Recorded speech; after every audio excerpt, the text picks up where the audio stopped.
morning, sir. ओम श्री सूर्याय नमः। Good morning students.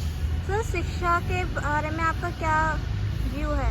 देखिए स्टूडेंट जो है, जो जहाँ तक शिक्षा जी की बात है, तो हमारा तो देखो यही व्यू है कि आप जो मर्जी काम करें। जैसे आप एक टीचर जी हैं, चाहे आप इलेक्शन लड़ें, चाहे आप कोई पॉलिटिकल पार्टी में जाएं, चाहे आप बिजनेस करें, जो भैया उसको कैसे रोकोगे हो। लेकिन आपके जो वर्क असाइंड है, जो ट्यूटोरियल, लेक्चर, लैब्स और जितने सब कुछ असाइंड हैं, आपकी ड्यूटी ये बनती है कि आप जो है उसको पहले लें। जैसे मान लो हर एक टीचर जी से है कि आप जो है कम से कम 5 घंटे 5 आवर्स आपको अपने कॉलेज में रुकना ही रुकना है।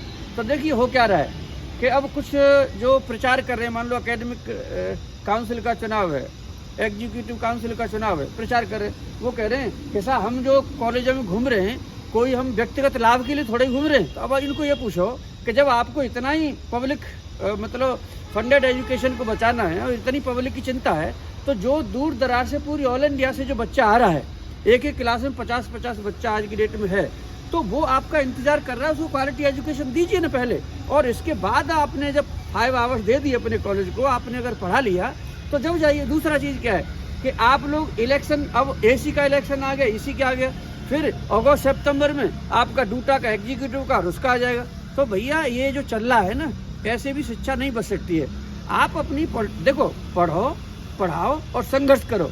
हमारे डूटा के अध्यक्ष जी थे अमरदेव शर्मा जी, उन्होंने नारा दिया था कि भाई शिक्षक को, अब हमारे रामदास कॉलेज में एस.एस. राठी साहब से, प्रोफेसर एस.एस. राठी साहब जो डूटा के प्रेसिडेंट रहे, आपको जानकारी दो स्टूडेंट्स, वो पहले अपनी क्लास लेते थे, इसके बाद में राजनीति करते थे, और एक अगर उन्होंने आवाज़ लगा दी 3-4 हज़ार टीचर उनके पास हुआ करते थे। आज क्या देखो, जब नैतिक रूप से ही आप जो मेंबर्स हैं, या जो चुनाव लड़ रहे हैं, या जो ईसी के मेंबर हैं, जब नैतिक रूप से ही मोरली तौर पे वो स्ट्रॉन्ग नहीं है, अगर वो किसी को बुलाएं तो वो दूसरे जो कॉमन टीचर हैं वो भी नहीं आते।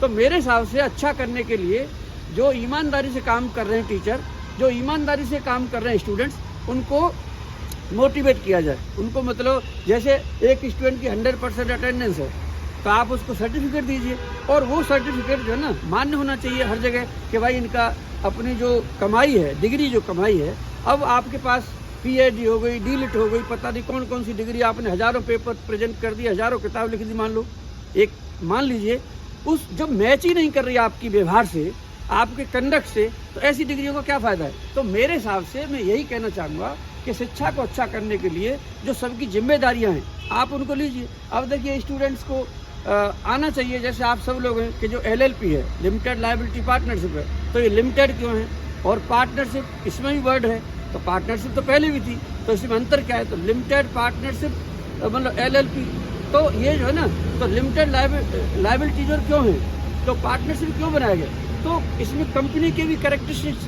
जो हैं पार्टनरशिप के हैं, तो इसको मिला के, तो ये बच्चों को देखो कब ये एक्ट बना, ठीक है, कब से लागू हुआ, कौन सी तारीख थी, तो ये आप सब लोगों का डिस्कस करते हैं आप सब लोग, और देखते हैं पब्लिक में जा करके कि भाई अच्छा ऐसे काम होता है। वैसे ही आपने देखा कि आप प्लेस ऑफ सप्लाई निकाल लो GST में, तो भाई साहब प्लेस ऑफ सप्लाई में सबसे जो करेक्ट है, जैसे सेक्शन 10 ही है, सब सेक्शन 1, उसके भी फिर A part, B part, C part, D part, E part.